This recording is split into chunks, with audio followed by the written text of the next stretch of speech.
U.S. Marines died and several others were injured after a military aircraft crashed while participating in the ongoing drills in Australia. Jillian Libuit reports. The investigation continues after 3 U.S. Marines died when a military aircraft crashed on Sunday amid the ongoing military exercises in Australia's Northern Territory. The incident took place about 80 kilometers north of the Australian mainland on Sunday. Of the 23 Marines on board the MV-22B Osprey aircraft, 3 died and 5 others sustained serious injuries. U.S. Defense Secretary Lloyd Austin offered his condolences to the affected families of the military personnel killed and injured from the incident. The series of war games involved 2,500 troops from Australia, the Philippines, East Timor, and Indonesia. This is the 6th fatal crash involving a U.S. Marine Osprey in the past 11 years. Reporting from New South Wales, this has been Jillian Libuit, SMNI News, Australia. Racially motivated shooting rampage claims 3 lives in Jacksonville, sparking nationwide condemnation and renewed calls to address hate-fueled violence. Jean Domingo reports. Florida's Jacksonville is grappling with a heart-wrenching tragedy through a rally and a prayer vigil after the racially motivated shooting spree that killed 3 black people the previous day. The Jacksonville Sheriff's Office said the shooting occurred at a Jacksonville Dollar General store and that it was racially motivated. They also confirmed the names of the victims: Angela Michelle Carr, 52, Arnold Joseph A.J. Laguerre, Jr., 19, and Gerald Deshaun Gallion, 29. The shooter, 21-year-old Ryan Christopher Palmiter, committed a disturbing act, leaving behind a will, disturbing writings, and a trail of evidence pointing to his motives. Armed with an AR-15-style weapon, Palmiter targeted black shoppers on a Saturday afternoon. Law enforcement believes he obtained the firearm legally. The rampage was captured on surveillance cameras within the store. Palmiter's writings, described as a diary of a madman, expose his extreme racial hatred. As our community collectively grieves this tragedy, this agency will continue to diligently investigate so that we can provide victims, families, and our community with as many answers as we can. Our community is grappling to understand why this atrocity occurred. I urge us all not to look for sense in a senseless act of violence. There's no reason or explanation that we'll ever account for the shooter's decisions and actions. The manifesto is quite frankly, the diary of a madman.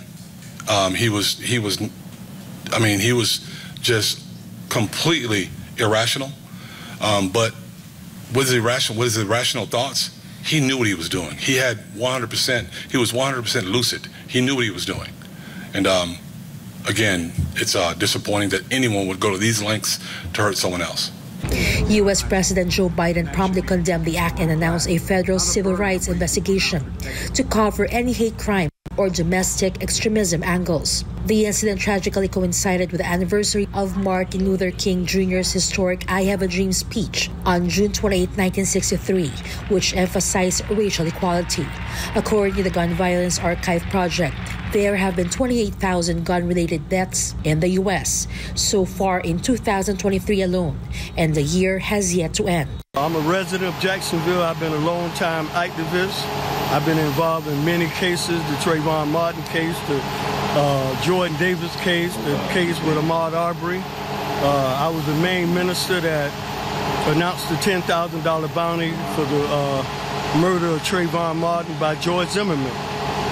What happened yesterday is a travesty, and it underscores that white supremacy and racism and bigotry is still the #1 threat for the well-being of black Americans and indigenous people. We at Mad Dash are here to try to make sure that these families are not forgotten. These victims on these posters are not forgotten. I think that, the government and law enforcement should all sit down and start looking into these things more diligently, and that somebody needs to sit down and just take charge and say, okay, this is how we're going to fix it and implement that. But it has to be a thought-out plan. My family has a house over here. I'm over here just about every day. So that could have been anyone's family member. Unfortunately, this is a tragedy, and I just feel sad for all the families. We were having my nephew's birthday party. We made the kids get out the pool to give these families some respect. This has been Jean Domingo, SMNI News. Following the release of treated radioactive wastewater from the crippled Fukushima nuclear power plant, a recent poll in Japan revealed that the approval rating for the cabinet led by the Prime Minister has plunged into dangerous waters. Kent Hashimoto files this report. The support rate for the cabinet is now less than 30%, according to the poll conducted by Japanese newspaper Mainichi Shimbun. In the release approval rating, Japanese Prime Minister Fumio Kishida's cabinet support fell by 26% for 2 consecutive months. The poll was conducted from August 26 to 27, and the approval rating of Kishida's cabinet fell by 2% since the month prior, while the disapproval rating rose to 68%. In the release approval rating, Japanese Prime Minister Fumio Kishida's cabinet support fell by 26% for 2 consecutive months. The huge drop in the Democratic Party's approval was linked in the recent steps taken by the government, such as its decision to release nuclear-contaminated water into the ocean last Thursday.